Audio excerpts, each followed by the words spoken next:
ఎవరైతే ఆడపిల్లల కన్నా తల్లిదండ్రులు ఉన్నారో మీ అందరికీ నేను కొన్ని మాటలు చెప్తాను. జాగ్రత్తగా వినండి. మీ కడుపున పుట్టిన ఆడపిల్లలు ఎవరైతే ఉన్నారో వాళ్ళని చదువు పేరిట గానీ, ఉద్యోగం పేరిట గానీ, బయటి రాష్ట్రాలకు గానీ, లేకపోతే బయటి జిల్లాలకు గానీ పంపించినప్పుడు వాళ్ళకి కొన్ని జాగ్రత్తలు చెప్పి పంపించండి. బయట పరిస్థితులు అస్సలు బాలేవు.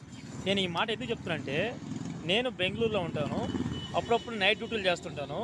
ఈ నైట్ డ్యూటీలు చేసేటప్పుడు రాత్రిపూట కొంతమంది అబ్బాయిలు గానీ, కొంతమంది అమ్మాయిలు గానీ భుజాల మీద చేతులేసుకొని, చేతులు పట్టుకొని గిచ్చుకుంటా, గిల్లుకుంటా, ముద్దులు పెట్టుకుంటా, ఎక్కడ పడితే అక్కడ టచ్ చేసుకుంటా, నడి రోడ్డు మీద తిరుగుతుంటారు. ఎప్పుడు నైటు రాత్రి 10 గంటలకు గానీ, 11 గంటలకు గానీ, అలాగే 12 గంటలకు గానీ, 1 గంటకు గానీ, 2 గంటలకు గానీ, ఒక టైం అంటూ లేదు.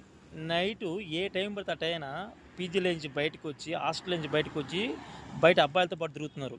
ఏదన్నా జరిగితే ఏంటి పరిస్థితి? మీ బిడ్డల జాగ్రత్తలు మీరు చెప్పుకోకపోతే ఎవరు చెప్తారు? నిజంగా చెప్తున్నాను. నేను అందరిని తప్పు పట్టలేదు కానీ, కొంతమంది ఆడపిల్లలు చాలా దారుణంగా ఉన్నారు.